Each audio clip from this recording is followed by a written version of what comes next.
Olá, pessoal. Nós estamos agora iniciando a nossa aula. Meu nome é Charley Amaral, eu sou pastor batista e eu tenho aí o privilégio de estar com vocês nesses próximos minutos aí para nós batermos um papo, conversarmos a respeito de assuntos importantes para a nossa liderança, para o nosso exercer o ministério no mundo. E a nossa aula de hoje é sobre gestão ministerial e de pessoas. Mas o que é gestão ministerial e de pessoas? Para nós entendermos o título da matéria, da disciplina, nós temos que fragmentar o título. Então vamos pegar cada palavra e fragmentá-la e tentar defini-la para a gente caminhar aí dentro de uma propositiva mais assertiva. O que é gestão? O que é ministério e o que é pessoa, né? Primeiramente, gestão. Gestão ou administração, né?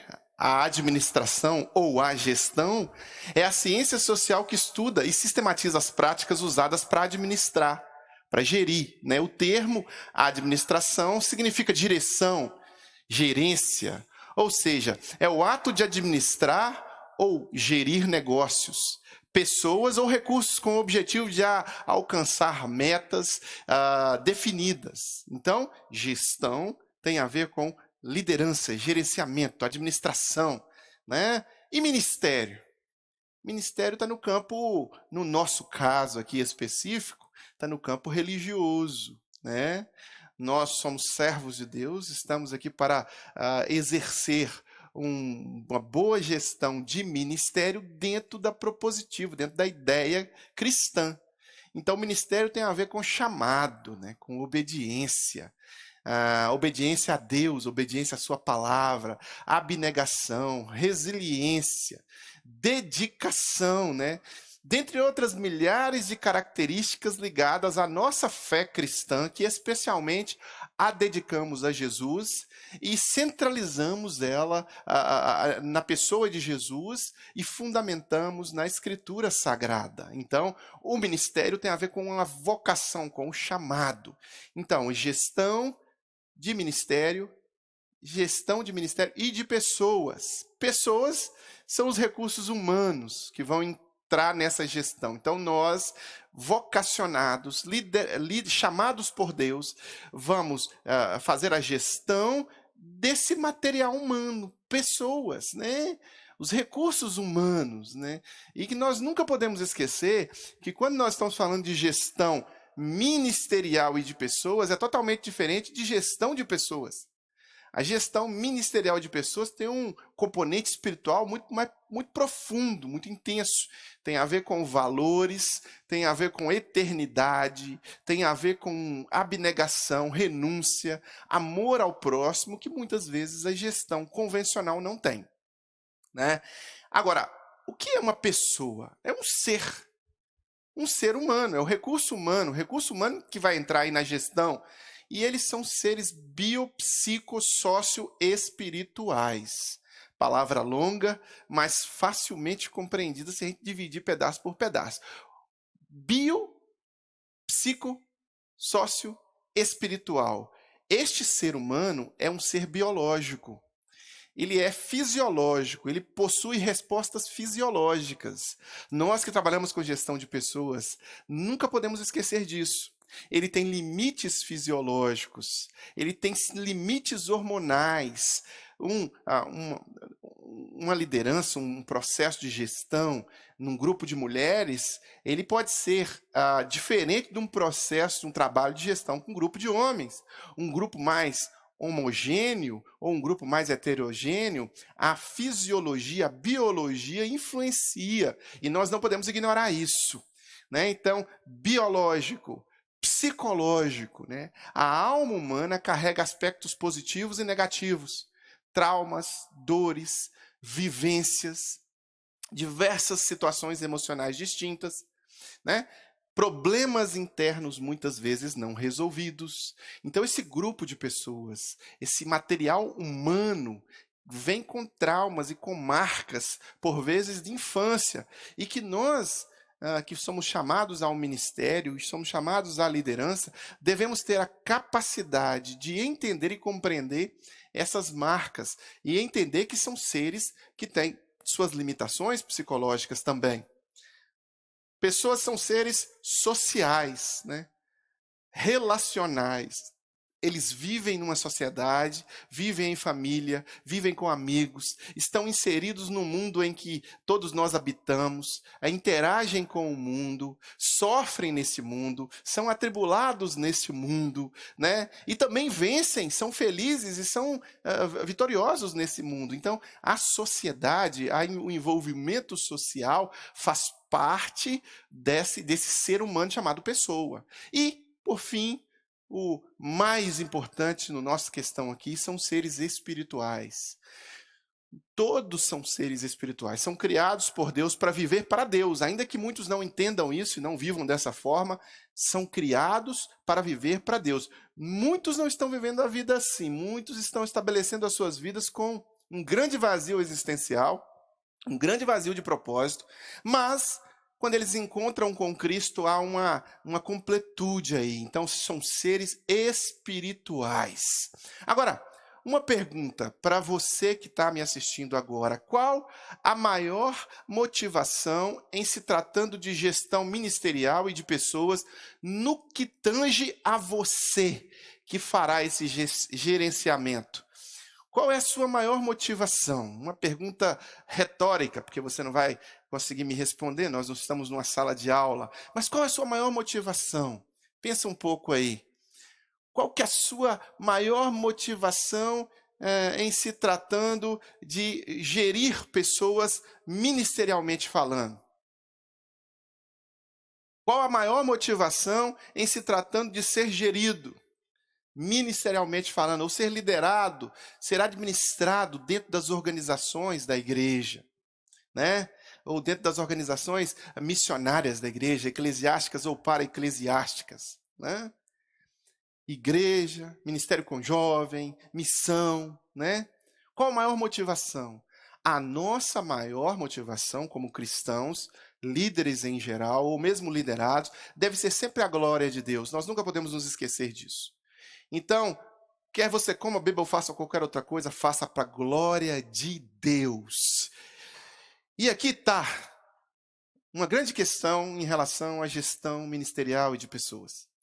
Se você não faz para a glória de Deus, se o envolvimento inicial e a motivação do seu coração não é a glória de Deus, não é para que Deus seja glorificado, é preciso que haja um break agora, um freio. É preciso que você pare e pense. Eu estou estudando, eu estou me capacitando, eu estou me aprimorando para outra coisa que não seja a glória de Deus. É por causa do meu ego, é por causa da minha vaidade, é por causa das dinâmicas do meu coração. Se for isso, aconselho a você que dê alguns passos atrás. Se não for para a glória de Deus, não vale a pena você prosseguir nessa caminhada.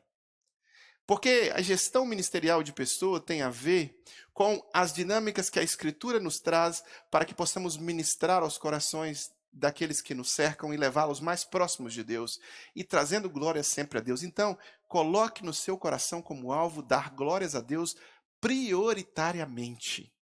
Prioritariamente você deve glorificar a Deus neste processo de aprendizado, no processo de absorção de aprendizado, e quando você estiver executando o aprendizado, deve ser tudo para a glória de Deus, sem o qual não é possível que você exerça ministério. É condição sine qua non. Você precisa colocar na sua cabeça que tudo que você vai fazer deve ser para a glória de Deus. Deve refletir a glória de Deus e Deus deve ficar extremamente satisfeito com isso que você está fazendo. Então, guarde isso no seu coração. Se não for para a glória de Deus, não vale a pena ser feito. Então, coloque Deus como centro e prossiga em direção ao alvo. Tudo começa com Deus. Qualquer empreitada, qualquer coisa que você faça, dentro do contexto de uma igreja, dentro do contexto ministerial, ou mesmo fora do contexto da igreja tem a ver com a glória de Deus. E se você não estiver dando glórias a Deus, o esforço humano para a alimentação do ego humano não vale a pena. Por isso que eu disse que é preciso ter um break, é preciso ter uma reflexão e dar alguns passos atrás, se esse não for a motivação principal. A motivação principal tem que ser essa. Durante essa nossa caminhada, a gente vai ter essa aula hoje e vamos ter uma outra aula daqui a algum tempo. E a gente vai ter um bom tempo para isso. E eu queria te dar uma tarefa. Queria te dar uma tarefa para você aqui. Este livro, uma leitura rápida, uma leitura bem sintética. Neemias e a dinâmica da liderança eficaz.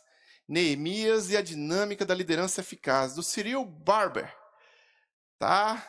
Você vai ler este livro e você vai enviar uma resenha, um comentário seu, pessoal, fazendo também uma conclusão ali de tudo que foi prático e que você aprendeu neste livro, para o meu e-mail. Está na sua tela aí, charley@igrejadocoração.com. charley@igrejadocoração.com. Este livro, nós vamos comentar sobre ele na nossa próxima aula um pouco mais, mas você já vai ter lido, você já vai ter resenhado ele, enviado para mim, a gente já vai ter um material aí. Mas, prioritariamente, a nossa reflexão durante essa aula vai ser a palavra de Deus, né? A gente vai ter a palavra de Deus como livro base para gestão ministerial e de pessoa. Indiscutivelmente, é inigualável, o melhor livro de gestão que existe.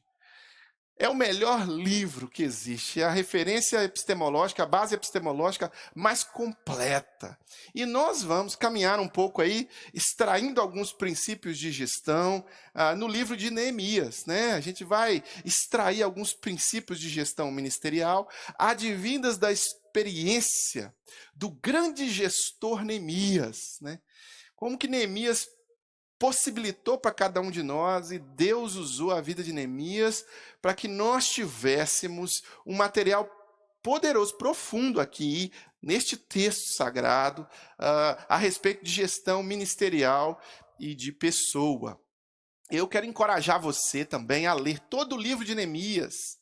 Leia, releia, porque nele há profundidade de conhecimento em relação à liderança, gestão de pessoas, administração, gestão de recursos humanos, influência. Olha, comportamento organizacional, comportamento,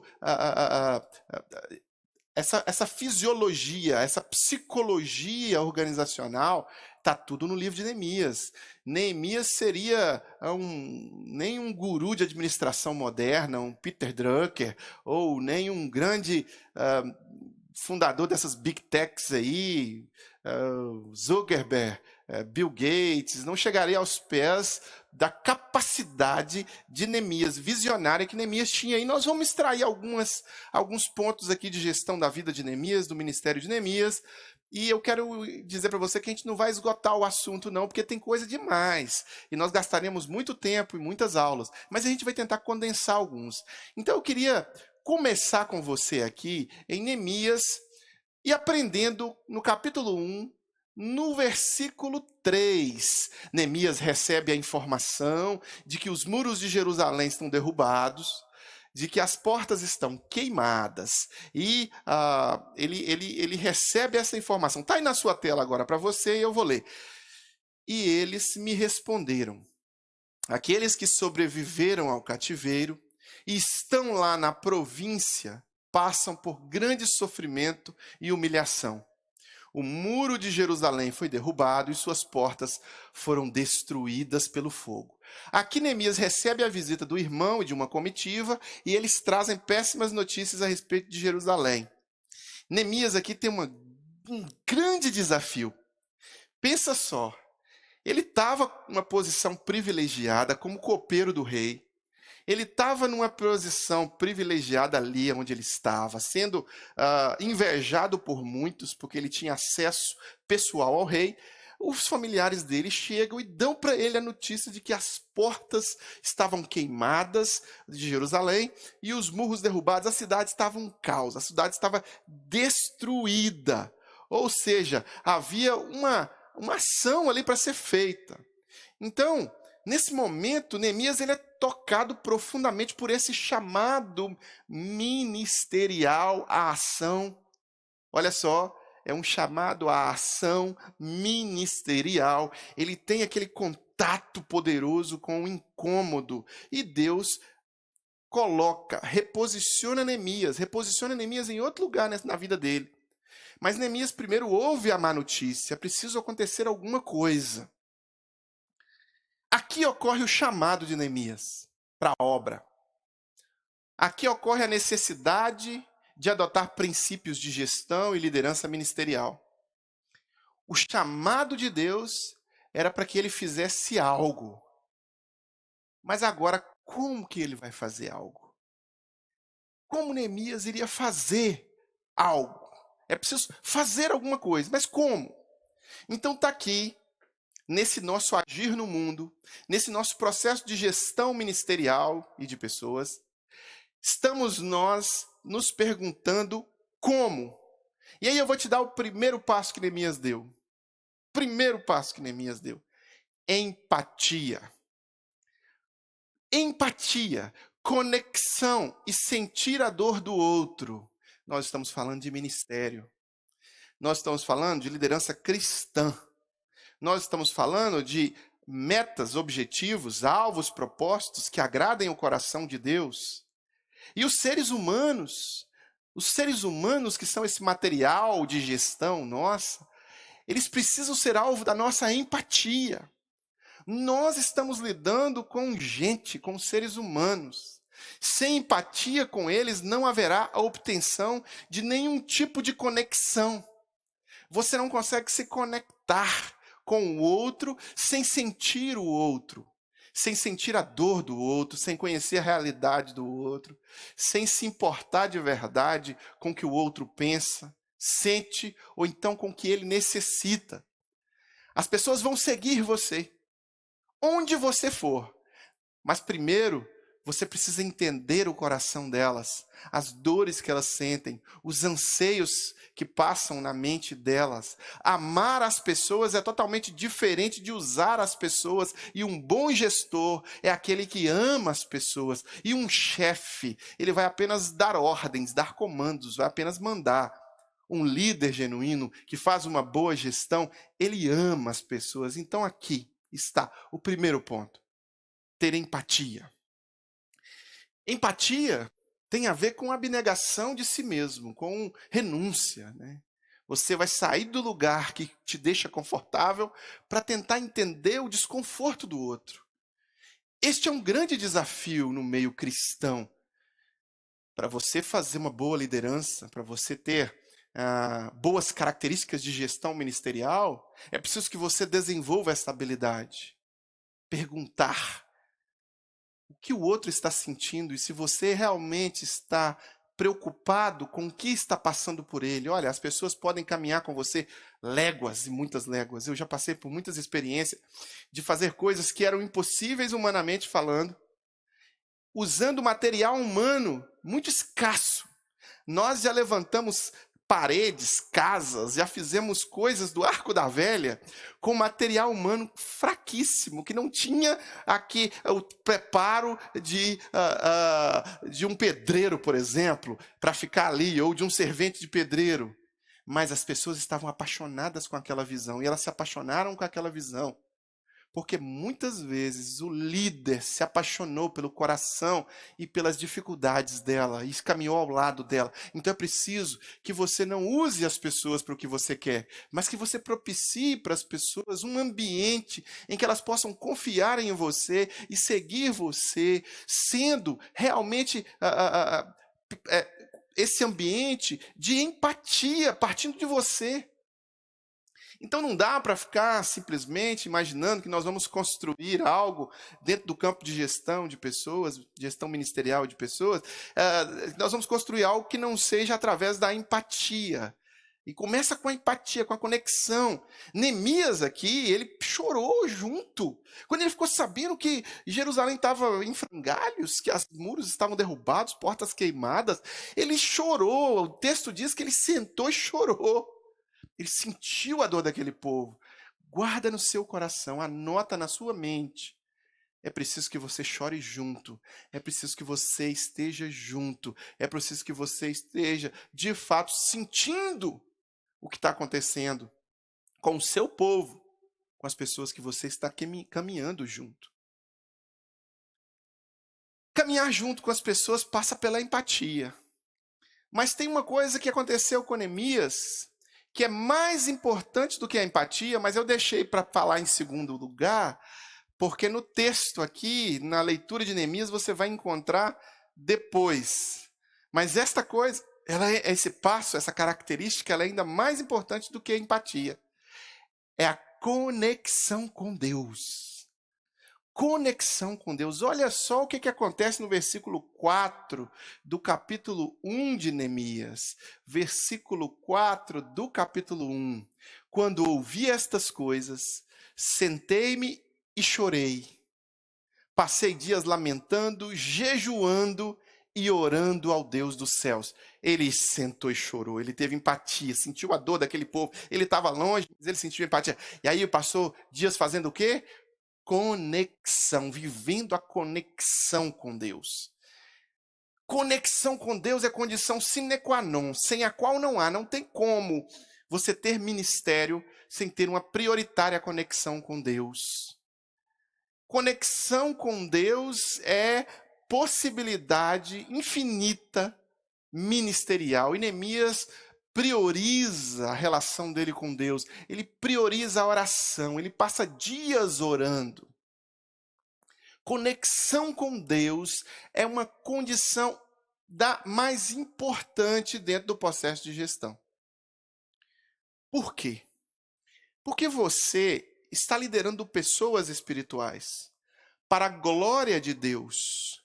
Se você não entender o que aquele que quer que você faça a obra, se você não entendê-lo, se você não tiver comunhão com ele, se você não se dedicar a ele, você fatalmente vai conduzir esta obra para um endeusamento do seu ego. Então é preciso ter dedicação à palavra de Deus. É preciso ter dedicação ao ensino e à doutrina apostólica, bíblica. É preciso ter comunhão com a igreja de Deus. Não tem liderança, sabe? Um curso de ministério, ou uma passagem de avião não vai transformar você num missionário, não vai transformar você num líder. É preciso que você tenha vivência de igreja local. E para ter vivência de igreja local, é preciso ter vivência com Deus, porque a vivência com Deus te impulsiona para a igreja, te impulsiona a ter essa comunhão com Deus. Então eu quero encorajar você a pensar neste ponto. Conexão com Deus, ela passa por aceitar Jesus como Senhor e Salvador. Ela passa por ter uma vida de oração. Ela passa por ter comunhão com a igreja local. Ela passa por dedicar-se às escrituras. Não te aparte da tua boca o livro desta lei. Antes medita nela dia e noite, para que tenhas o cuidado de fazer tudo quanto nela está escrito. E você vai prosperar e os seus caminhos vão ser prósperos e você vai ser bem-sucedido. Lâmpada para os meus pés é a tua palavra, luz para os meus caminhos. Escondi, guardei a tua palavra no meu coração para não pecar contra ti. Então a escritura, meditar nela dia e noite, é proporcionar a você uma comunhão mais profunda, mais intensa e mais real com Deus. Então é preciso observar. Neemias tinha uma profunda comunhão com Deus. Um bom gestor ministerial deve ter uma profunda comunhão com Deus. Sem a comunhão com Deus não existe gestão ministerial. Você recebe a visão dele e você repassa essa visão. Você é o portador da visão. Você é aquele que comunica a visão. Então, Neemias tinha o quê? Tinha a visão. Qual era a visão? Reconstruir Jerusalém, reconstruir os muros. Ele precisava ser um bom gestor para chegar a obter sucesso e implementar essa visão que nasceu de Deus para ele, daquele quebrantamento que Deus promoveu na vida dele. E aí Neemias usa uma característica fantástica e que é importantíssima na minha e na sua vida. Chama-se liderança 360. É um conceito cunhado que foi formatado para nos ensinar sobre como nós deveríamos liderar a partir do ponto de onde nós estivermos. Então, você pode liderar para frente, você pode liderar para trás, você pode liderar para os lados, você lidera 360. Lidere onde estiver. Neemias exerceu essa característica, essa habilidade de gestor. Ele usou liderança 360 logo que ele foi quebrantado, passou dias orando, e aí ele foi e deu esse passo. Olha só o que diz em Neemias, capítulo 2, no versículo 4. O rei me disse: o que você gostaria de pedir? Então orei ao Deus dos céus. Aqui nesse ponto, o rei estava observando Neemias trabalhar. E o rei, ele não tinha visto Neemias tão triste, com semblante tão caído e tão preocupado quanto havia visto neste dia. O que aconteceu? Como Neemias tinha no coração do rei um lugar todo especial, o rei inquiriu Neemias e perguntou, no versículo 4 aí, né? O que está acontecendo? O que você me, né? O que você precisa? Aí ele foi, relatou, contou a história. Ele disse que a cidade dele estava derrubada, que ele estava triste por isso, que ele estava quebrantado, que ele queria exercer o ministério, que ele queria fazer algo, sair do lugar para fazer alguma coisa. E aí o rei pergunta: o que você gostaria de pedir? Neemias faz uma oração relâmpago e imediatamente ele já lidera o rei, ele já influencia o rei, ele já pega ali naquele ponto e já quer usar da sua habilidade de liderança 360 para pôr ela em ação. E ele começa liderando o rei, influenciando a cabeça do rei. Liderar a partir de onde você está é um desafio nosso. Como líderes, gestores, precisamos pôr em prática a liderança 360 e influenciar toda a cadeia de comando, quer seja para o lado, quer seja para o outro, quer seja para trás. Quando Deus quer usar alguém, Ele fará que o mover da ação culmine para aquele propósito ser cumprido. Mas você deve liderar de onde você estiver. Você deve fazer bom uso das suas relações interpessoais. Neemias faz bom uso aqui. O rei chega para ele e, quebrantado, pergunta para ele, e ele: olha, o rei, eu preciso falar com o senhor uma coisa. Eu gostaria de realmente reconstruir essa cidade, mas eu sei que sozinho eu não vou conseguir. Será que tem como o rei me ajudar? Primeiro, rei, me libera. Me dá uma folga. Dá umas férias aí. Me envia com esta missão, rei. O rei é poderoso para isso. Olha só, capacidade de liderança 360. Você pode liderar de onde você estiver. Você pode fazer bom uso de relações interpessoais, quer seja gerindo a ação humana dos seus liderados, ou quer seja gerindo a ação humana dos seus líderes. Por vezes, o pastor precisa ser liderado. O pastor também, às vezes, ele está limitado ali, e ele precisa de ver um ponto que ele ainda não conseguiu enxergar, e você às vezes precisa mostrar para ele como o rei não via, mas ele conseguiu ver através dos olhos de Neemias. E quando ele enxerga através dos olhos de Neemias, ele ajuda Neemias, ele potencializa Neemias. Ele não só dá para Neemias a liberação que ele queria, como Neemias também aproveita da benevolência do rei, aproveita dessa mão aberta que o rei estava, dessa disposição do rei, para também usar os recursos materiais, recursos financeiros do rei. Ele faz isso. Então está aqui mais uma lição com Neemias. Uma grande lição que você precisa guardar em se tratando de gestão de pessoas, que eu aprendi a duras penas. Gestão de recursos humanos pressupõe gestão de recursos materiais. Para você encarar a gestão de recursos humanos, é preciso que você entenda que no processo, você vai ter que ter habilidade, capacidade, coragem de também gerir recursos materiais, porque nós não fazemos as coisas se não tivermos recursos materiais. Nós oramos por recursos materiais. Nós pedimos a Deus os recursos materiais. E Deus abre as oportunidades, nós devemos ir lá e buscar. Olha o que aconteceu com Neemias. Veja bem o que Neemias falou aí no capítulo 2, do versículo 5 até o versículo 8. Quando o rei pergunta o que ele quer, olha o que Neemias responde. Está na sua tela aí. E eu respondi ao rei: se for do agrado do rei, e se o seu servo puder contar com a benevolência do rei, que ele me deixe ir à cidade de Judá, onde meus pais estão enterrados, para que eu possa reconstruí-la. Então o rei, com a rainha sentada ao seu lado, perguntou-me: quanto tempo levará a viagem? Quando você voltará? Marquei um prazo com o rei e ele concordou que eu fosse. E a seguir acrescentei: se for do agrado do rei, que ele me dê cartas aos governadores do Trans-Eufrates, para que me deixem passar até chegar a Judá recursos materiais, cartas aos governadores do Trans-Eufrates, para deixar ele passar carteirada, passaporte, recurso material. Que me dê também uma carta para Asaf, guarda da floresta do rei, para que ele me forneça madeira para as vigas das portas da cidade que fica junto ao templo, do muro da cidade e da residência que irei ocupar. Visto que a bondosa mão de Deus estava sobre mim, o rei atendeu os meus pedidos. Veja bem, um bom gestor de recursos humanos deve sempre estar antenado, alinhado com uma boa gestão de recursos materiais. Líderes devem ter uma boa administração das suas próprias, começa com você, suas próprias finanças. A minha pergunta: como é que está o seu nome na praça?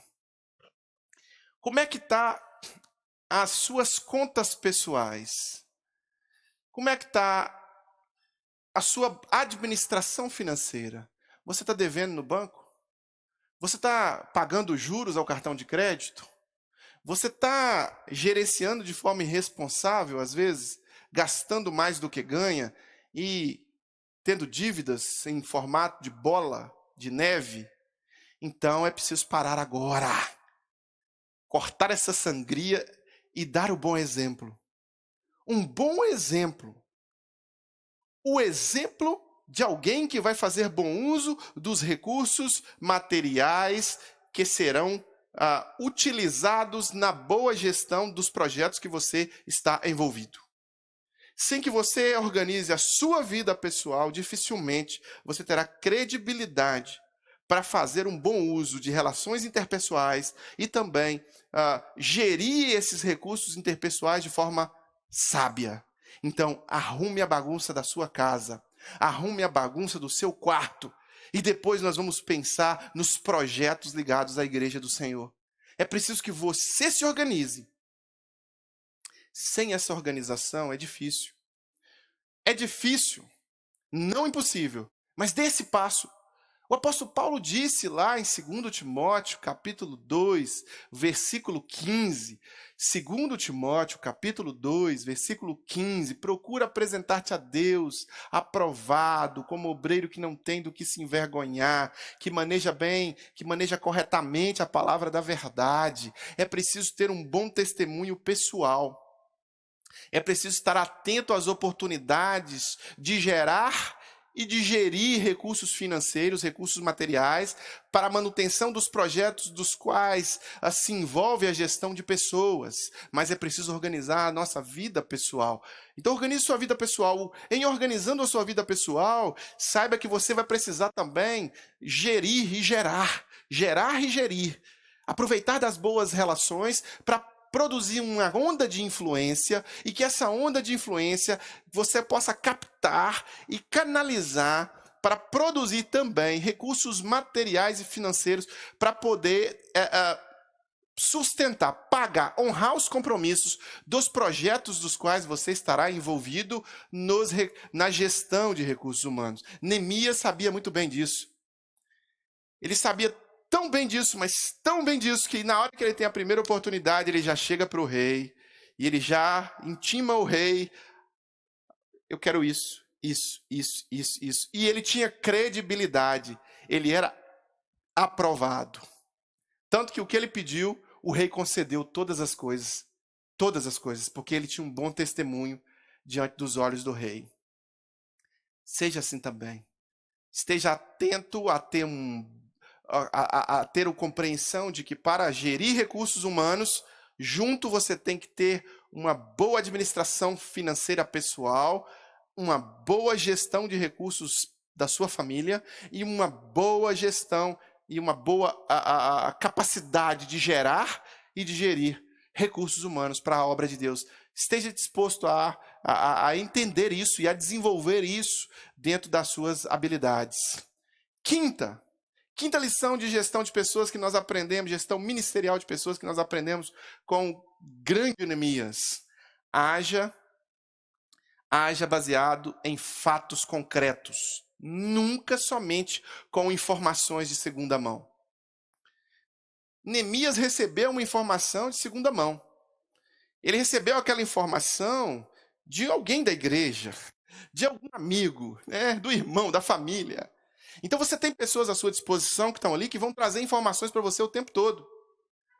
E é importante que você dê crédito a essas informações, elas são importantes. Neemias deu crédito à informação de Hanani. Ele trouxe a informação, os muros estão derrubados, a porta do templo, a porta da cidade pegou fogo, tá um caos geral lá, nós precisamos reconstruir, não sabemos como. Eles estavam tentando isso, meus irmãos, há 110 anos, não conseguia. 110 anos. Neemias recebeu essa informação, captou recursos, usou sua influência, fez a sua viagem, mas quando Neemias chegou em Jerusalém, Neemias, capítulo 2, versículo 11, cheguei a Jerusalém e, depois de 3 dias de permanência ali, saí de noite com alguns dos meus amigos. Eu não havia contado a ninguém o que meu Deus havia posto em meu coração, que eu fizesse por Jerusalém. Não levava nenhum outro animal além daquele em que eu estava montado. Neemias recebeu a informação, chegou, passou 3 dias e ele foi conferir com os próprios olhos toda a estrutura cultural, toda a estrutura predial, o que tinha acontecido. Ele recebeu a notícia que as portas tinham sido queimadas. Ele foi ver as portas queimadas. Ele recebeu notícias que os muros estavam derribados. Ele foi ver os muros derribados. Ele foi ouvir as pessoas. Ele foi checar visualmente. Então, nunca haja baseado na primeira informação que você recebe. Tenha a paciência, tenha a calma de conferir com seus próprios olhos, ouvidos, e estar presente na situação para você não queimar cartucho à toa. Por quê? Lidar com pessoas é lidar com cabeças diferentes, com expectativas diferentes. Isso ocorre também com as coisas que nos são ditas. Por vezes nós ouvimos a perspectiva da pessoa e às vezes o fato é outro. Às vezes nós receberemos informações que não estarão sendo condizentes com a realidade, e sim com a percepção daquela pessoa. Ela nos disse aquilo baseado na percepção dela, e ela pode estar errada. Porque cada ponto de vista é a vista de um ponto. Portanto, sempre haja baseado em fatos concretos. Observe silenciosamente muitas vezes. Ore secretamente muitas vezes. Ouça silenciosamente muitas vezes. E só aí comece a abrir a boca e fazer coisas quando estiver certo, quando tiver certeza do quadro que você visualizou. Quando você verificar e checar aquele quadro com seus próprios olhos. Porque você pode cair na armadilha da precipitação. Você ouviu e agiu? Não, ouça, processe, confira. Neemias fez isso. Neemias esteve ali, pisou em Jerusalém, andou, conversou com as pessoas. Nunca escute uma história, escute uma situação, um relato de uma situação qualquer, e haja baseado somente nessa informação, sem ter com uma conferência com os seus próprios olhos, com a sua própria experiência empírica na situação. Quando eu dou cursos para casais, para conselheiros de casais, ou faço algum treinamento com pessoas que aconselham casais, por exemplo, a primeira coisa que eu digo é, eu pego uma moeda, levanto a moeda e mostro. Está vendo essa moeda aqui, pessoal? Pois é, na frente ela tem um lado, mas se você virar, ela tem um outro lado. Se você ouvir apenas o que o marido fala a respeito da esposa, você está comprometendo o seu aconselhamento. Se você ouvir só o que a esposa fala a respeito do marido, você está comprometendo o seu aconselhamento. É preciso que você escute o que os dois têm a dizer e depois você mesmo confira. Você está ali tete a tete, cara a cara com esse casal. E você, de forma empírica, de forma pragmática, clara, cara a cara, confere a situação. Então, nunca haja baseado apenas em situações ou circunstâncias que sejam relatadas de segunda mão. Confira. Certifique-se que você está agindo baseado no que aconteceu de fato. Neemias nos ensina demais, muito, mas muito mesmo. E logo que Neemias vai estar em Jerusalém, agindo ali, ele precisa arregimentar os seus seguidores. Ele precisa formar o seu time. Ele precisa montar sua equipe para liderar. E ele faz isso. E faz com sabedoria, porque ele já chega com recursos materiais, ele já chega motivado, mas ele precisava mostrar para as pessoas o que ele estava vendo. Porque ele sozinho não iria conseguir.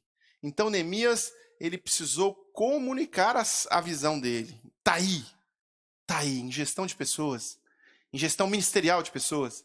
Você precisa comunicar a visão com sabedoria. Então, comunique a visão com sabedoria. Sabedoria. Nem todas as pessoas entenderão tudo. Mas você pode facilitar a compreensão dela se você explicar de uma forma que seja entendida tanto pelo tatu quanto pela girafa. Então, você precisa ter esta habilidade de comunicar a visão com sabedoria. Comunique a visão com sabedoria. Olha só o que acontece com Neemias aqui no capítulo 2, versículo 17 e 18. Então eu lhes disse, vocês estão vendo a situação terrível em que estamos? Jerusalém está em ruínas e suas portas foram destruídas pelo fogo. Venham, vamos reconstruir o muro. Vamos reconstruir o muro de Jerusalém, para que não fiquemos mais nessa situação humilhante. Também lhes contei como Deus tinha sido bondoso comigo e que o rei me tinha dito. Eles responderam, sim, vamos começar a reconstrução. E se encorajaram para este bom projeto. Meus queridos, Neemias fez duas coisas fantásticas aqui. Duas coisas fantásticas. Neemias fez duas coisas fenomenais aqui. Primeiro, ele descreveu a realidade, descreveu a situação real.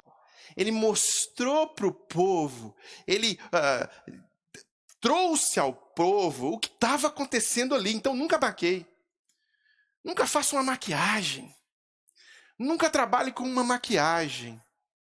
Maquiar a situação não é bom.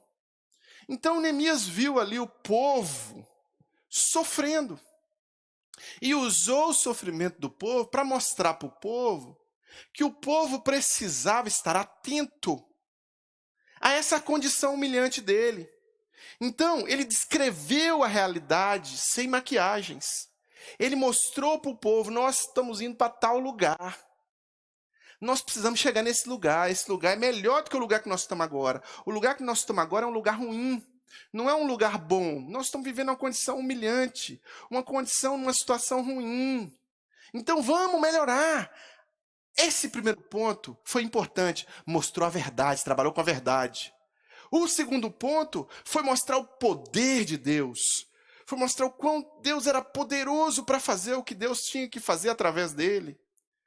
Deus era poderoso, olha, Deus foi poderoso, Deus abriu ali a possibilidade de recursos materiais com o rei me enviou.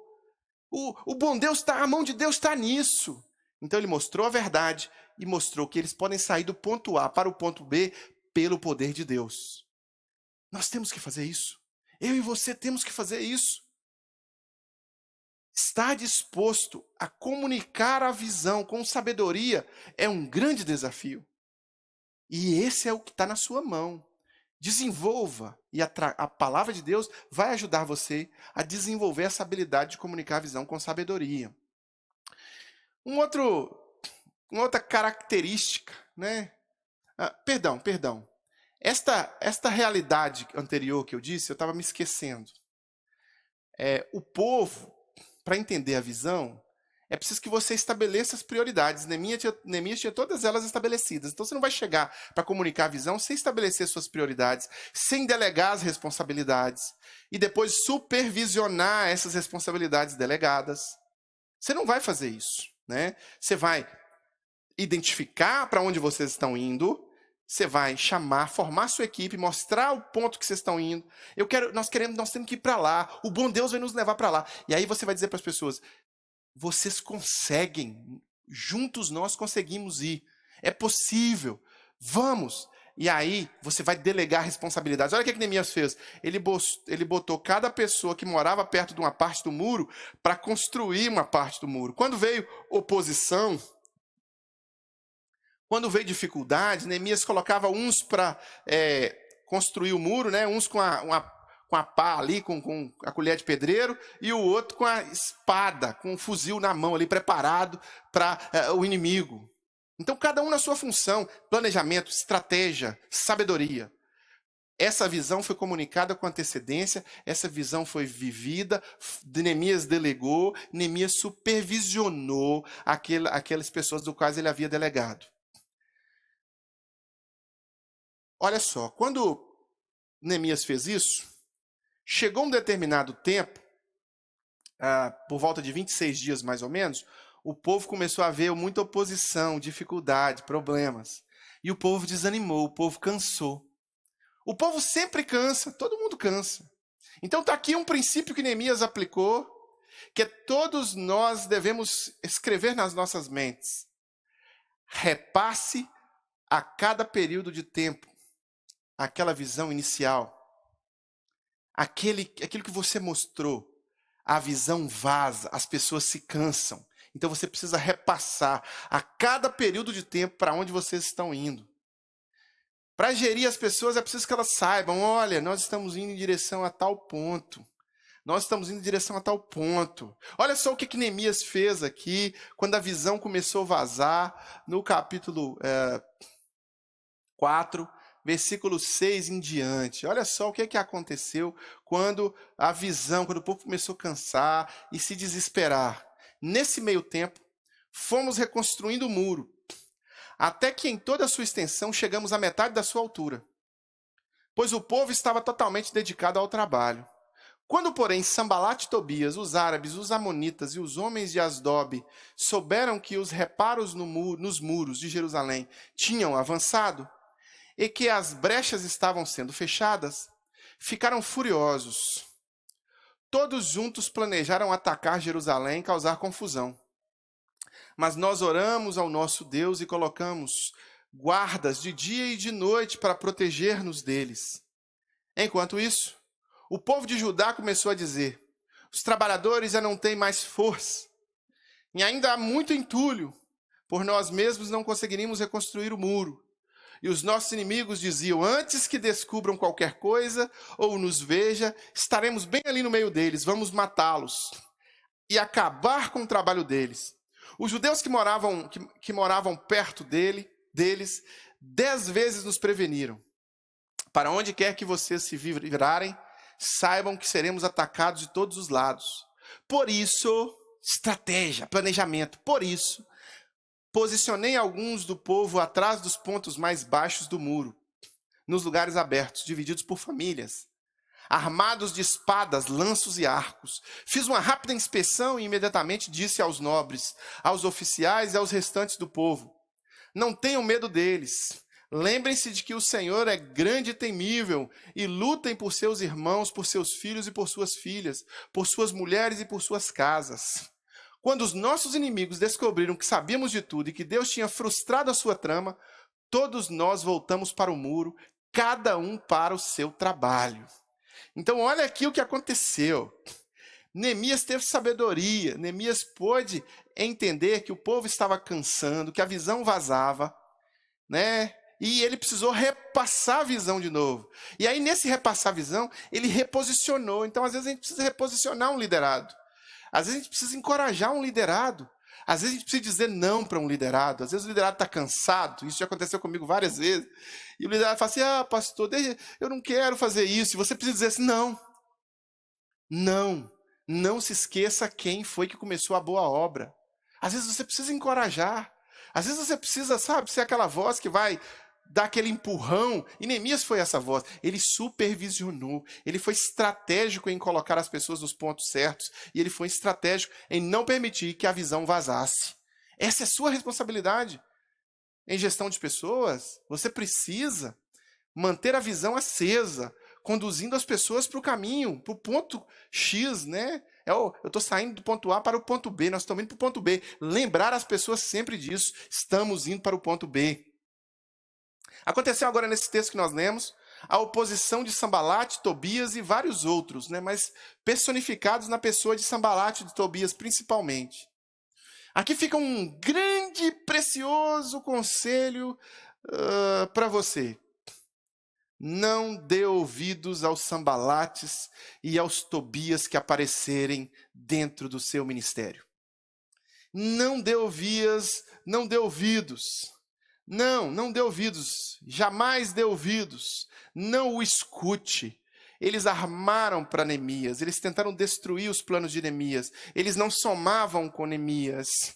Neemias não os ouviu, não prestou atenção neles, se preparou para os ataques deles, mas não foi reunir com eles quando foi chamado. Neemias não ignorou a ação de Sambalate e Tobias. Então, quando tiver, e vai ter, prepare-se que vai ter Sambalate e Tobias tentando te atrapalhar.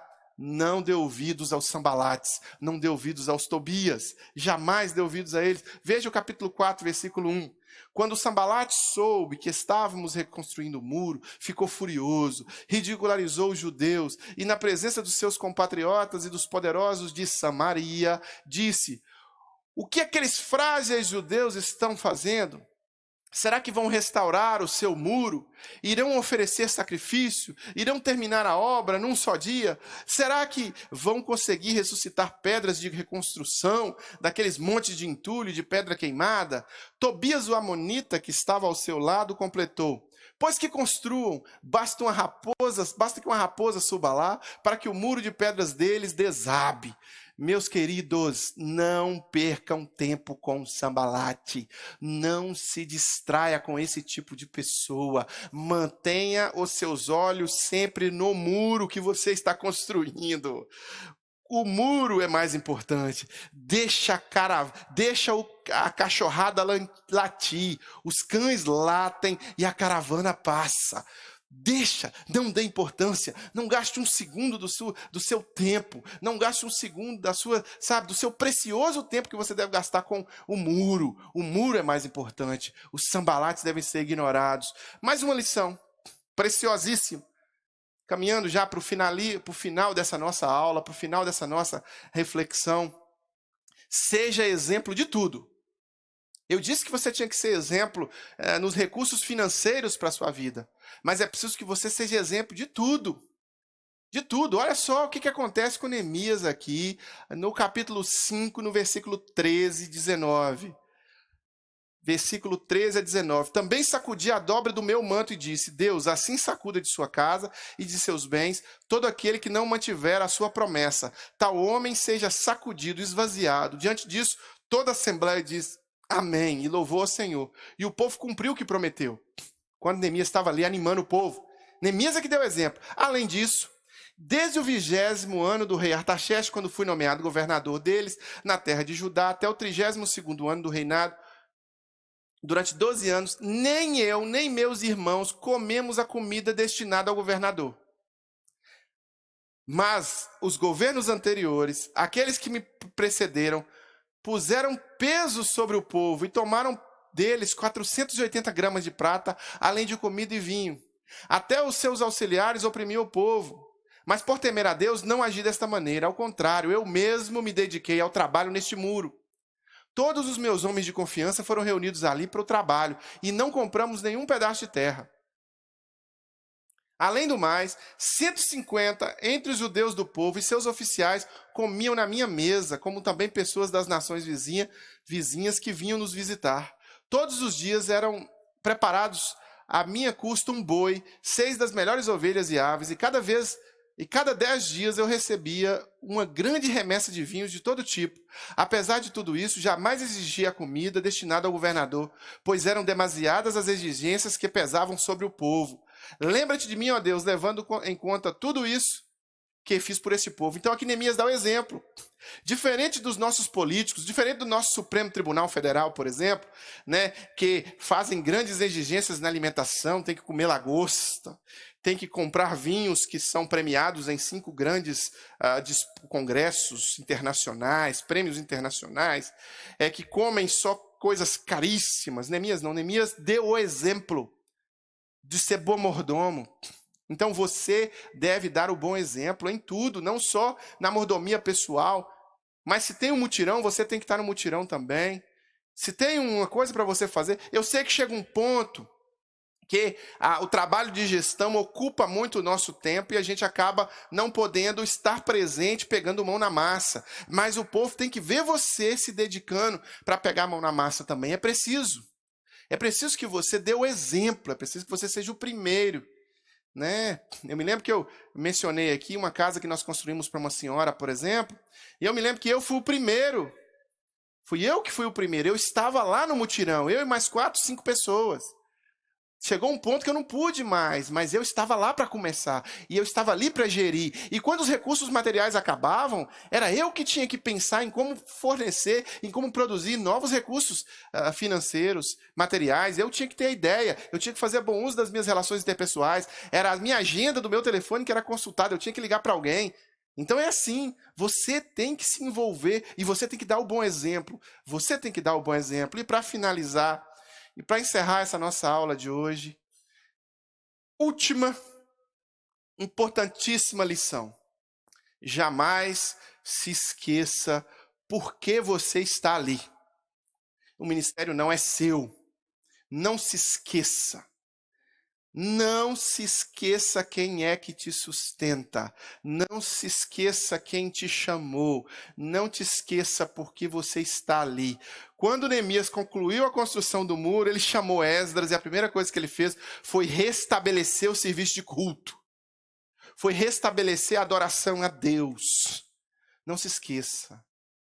Quem chamou você, não se esqueça por que você está ali gerindo estas pessoas, trabalhando com essas pessoas. Não se esqueça jamais. Quem te chamou, quem te confiou a responsabilidade. Nunca se esqueça por que você está ali. Você tem um objetivo, um propósito, e esse propósito foi determinado por este que vai te sustentar, te guiar e conduzir você. Então jamais se esqueça. Se você for muito bem sucedido, a ponto de ter muitas pessoas seguindo, e quando você olhar por cima do seu ombro assim, você vê várias pessoas seguindo, não se esqueçam, eles não estão seguindo a sua pessoa, não é o seu ego que tem que ser alimentado, eles estão seguindo a visão que Deus te deu. Então continue mantendo a humildade, o quebrantamento diante daquilo que Deus propôs, diante daquilo que Deus quis para você, para a sua liderança, para o seu ministério. Então eu quero te lembrar, antes de orar, e eu quero fazer uma oração especial para você que acompanha agora. Quero te lembrar que para ser um bom gestor ministerial de pessoa, é preciso quebrantamento de coração diante da santa palavra, lembrando sempre que Deus é aquele que é a estrutura, a igreja é do Senhor, o ministério com surdos é do Senhor, o ministério com jovens e adolescentes é do Senhor, o ministério com casais é do Senhor, não é nosso, não nos pertence. Então, meu irmão, minha irmã, consagre sempre ao Senhor tudo aquilo que você for fazer para o Senhor. E eu já quero fazer um desafio de consagração agora, nesta nossa primeira aula. Olhe para dentro do seu próprio coração, ore comigo agora, eu vou orar com você. Ore comigo. E eu vou orar por você. E dentro do seu coração, sonde o seu coração para ver se há necessidade de fazer um ajuste diante dessa explanação que nós fizemos. Talvez você ainda não se quebrantou a esse ponto de lembrar que é de Deus mesmo. Então é preciso ter quebrantamento. Te desafio a quebrantar-se agora nessa oração. Talvez nesses pontos que nós estudamos aqui na vida de Neemias, você precisa desenvolvê-los. Então é preciso ter um compromisso primeiro com Deus. Ore agora fazendo esse compromisso com Deus, tendo essa fidelidade de Deus e conexão com Ele, orando e dizendo: Deus, eu quero esses 10 pontos, eu os desenvolverei, porque o Senhor que está começando esta boa obra agora vai ser fiel para completar. Então ore comigo agora, fazendo esse compromisso. Pai, em nome de Jesus, essas pessoas que nos assistem agora se comprometem com o Senhor a nunca, jamais se esquecerem, porque elas estão ali. Elas nunca, jamais vão permitir que o coração enganoso conduza os processos de liderança, de gestão de recursos humanos, de gestão ministerial de recursos humanos. Pai, em nome de Jesus, usa estas vidas para a tua honra e para a tua glória. Usa estes compromissos para a tua honra e para a tua glória. Sela estas vidas e esses compromissos com teu Espírito. Em nome de Jesus. Amém e amém. Meu querido, eu me despeço de você agora. Eu quero dizer para você que foi um privilégio ter esse primeiro contato. Teremos um segundo contato. Se você quiser trocar uma ideia comigo, aí na sua tela tem o @CharleyAmaral, são as minhas redes sociais. Todas as minhas redes sociais é @CharleyAmaral. Você pode entrar em contato comigo diretamente por elas.